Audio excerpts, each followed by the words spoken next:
اگر کل آپ اس مقام پر آئیں جہاں آج بندہ کھڑا ہے، یعنی خادم اعلیٰ کا مل جائے اعزاز، تو پھر آپ کے ذہن میں یہ رہنا چاہیے کہ خدمت، اگر آپ نے یہ جو کام کرنے ہیں، اگر کام ہمارے تالیوں اور واہ واہ کی گونجوں کے لیے ہوں گے تو وہ تبھی تک ہمیں گرمائے رکھیں گے جب تک لوگوں کی واہ واہ اور تالیوں کی گونج ہمارے کانوں تک پڑتی رہے گی، اور یہ زیادہ دیر تک رہتی نہیں ہے۔ ظاہر ہے کہ واہ واہ کرنے والا بھی بالآخر انسان ہوتا ہے، تھکتا ہے، بور ہو جاتا ہے، ایک ہی کام پر 20 بار آپ کو کہے واہ واہ واہ واہ واہ واہ، بالآخر اس نے تھکنا ہے اور اتر جانا ہے اس سیٹ سے اور چھوڑ دینا ہے آپ کو کہ آپ کام کریں۔ تالیوں والے کے بھی ہاتھوں میں درد ہونا ہے، آپ کے کانوں کے چسکے اور مزے کے لیے وہ کام کرتا نہیں رہے گا مسلسل تالیوں کا کہ آپ کام کرتے رہیں۔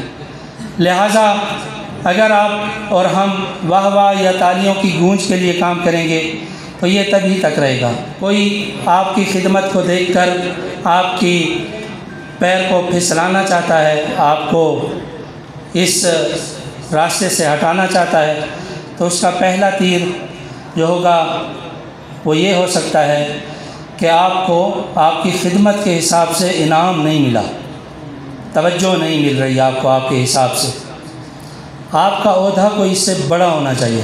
عرض خدمت یہ ہے کہ سمجھدار انسان وہی ہے کہ جو اپنے کاموں کی اجر کی امید کہاں رکھے؟ خداوند متعال پر رکھے۔ مجھے لوگوں سے واہ واہ چاہ چاہ اور باہ باہ یہ جو چیزیں ہیں یہ جلد بھول جائیں گی۔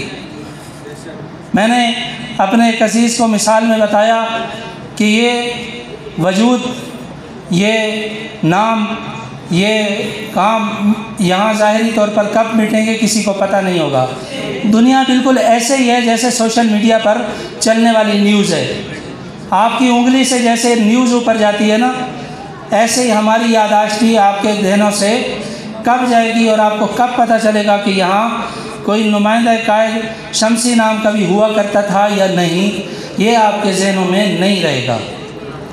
آپ ذہن میں رکھیں کہ یہ جب لوگوں کے ذہنوں میں نہیں رہنا تو پھر کہاں رہنا چاہیے؟ اسے اس پروندے میں رہنا چاہیے کہ جسے آخرت میں کھلنا ہے۔